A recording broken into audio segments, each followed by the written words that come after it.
All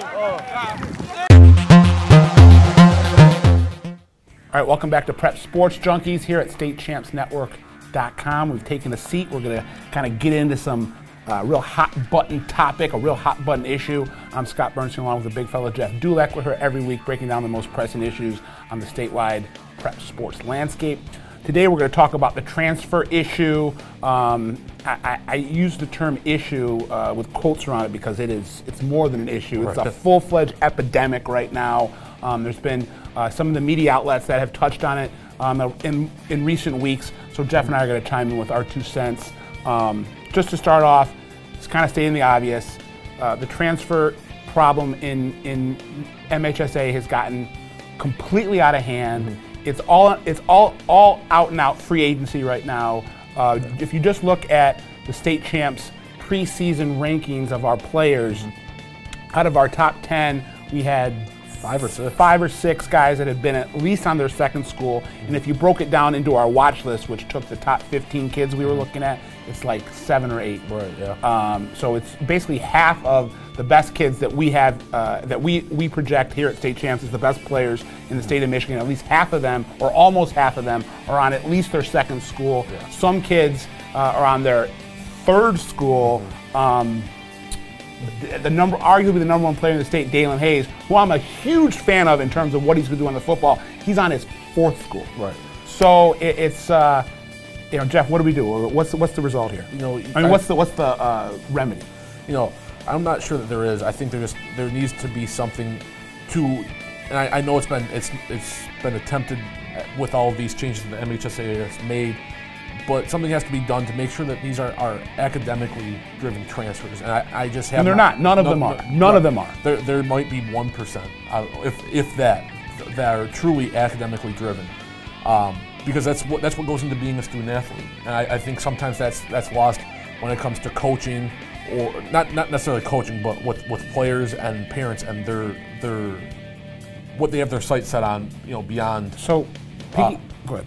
What their sights are set on beyond high school. They're hoping that they get an offer from this school, or they have a chance to go to a high-level football, basketball school that'll set them up to be a professional athlete, when in the grand scheme of things, that's really not even a possibility. Yeah, it's here less than 1%. Right. And piggybacking off of what Jeff said a couple seconds ago, the MHSA has tried, in my opinion, really in vain, just futile effort after futile effort to try to fix this issue, or at least get a finger in the dike, or some type of ability to create a dam that would prevent this just waterfall explosion of transfers.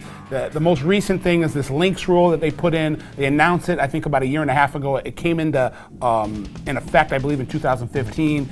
And frankly, there's more holes in this rule than the Titanic.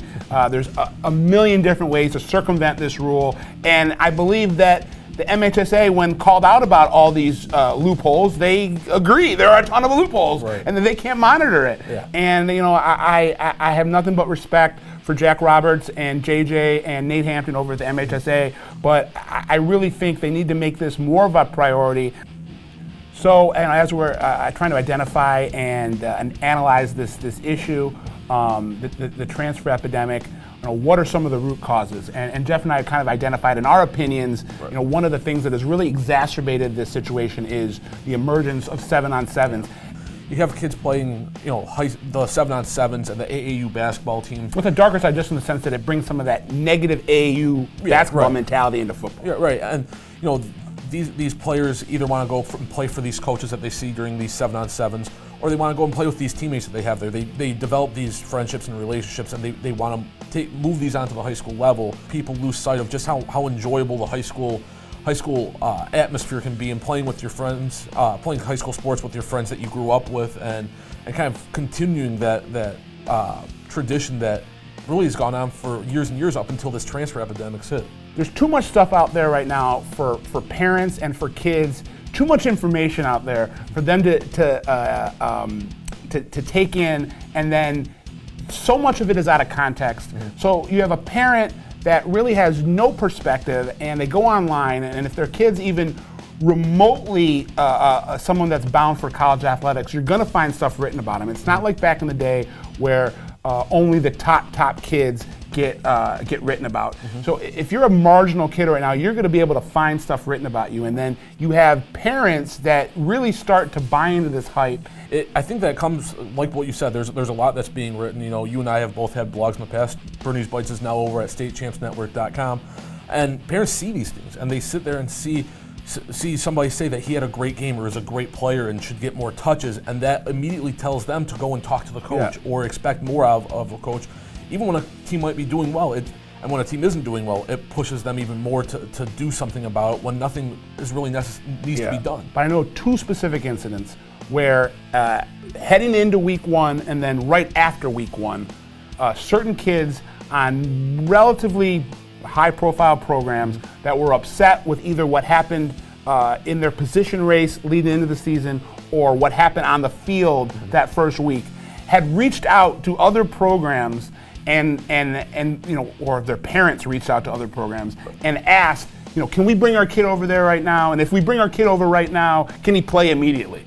It's gotten so out of hand with this free agency mentality that there needs to be some checks and balances, and I plead for the MHSA to get more hands-on this. That's exactly like what you said, and it's become free agency. It hasn't even become a team. It hasn't become you know, a college atmosphere. It's become something to the extent of a professional atmosphere where I'm not happy here. I'm going to move on to this place. And when in the grand scheme of things, you should still stay put at your school because the main focus is getting a high school education to prepare yourself for college, which prepares yourself for the rest of the future, which in very rare cases does that involve any type of sports. Yeah, and I don't like the MHSA's approach when they're saying, well, we need someone to report it, or we need the school, before it was the school that the kid left at needed to report it. Now just someone needs to. Why does it need to be reported? If it looks like a duck and it quacks like a duck and it smells like a duck, it's a duck. Right. So certain things are being reported in the newspaper, and the MHSA is reading the Free Press or the news or statechampsnetwork.com, and something looks fishy.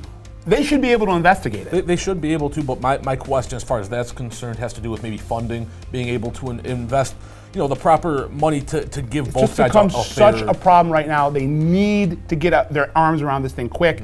If I had to give my 2 cents in terms of what the solution is, they got to put in a rule. If Bernie was the head of the MHSA, next year there'd be a rule: any transfer is a straight year sit. So if you're coming in, if you plan to transfer, you better go out there as a sophomore so you can have your senior year. Because you know, if you leave as a sophomore, you ain't playing till a senior. If you leave as a junior, you've just given up your senior year. Those are the kind of penalties or you know, side effects that I think are the only thing that could really stem this tide, which is just at full-blown epidemic proportions now. Yeah, it seems like that's something that might be a little excessive, but that may be the you need to be excessive. You need, you know, extreme circumstances call for extreme measures. Right. I'm Scott Bernstein. This is the big fella Jeff Dulac. That's our 2 cents on the transfer issue. We'll be back next week at statechampsnetwork.com for more Prep Sports Junkies. We'll see you then.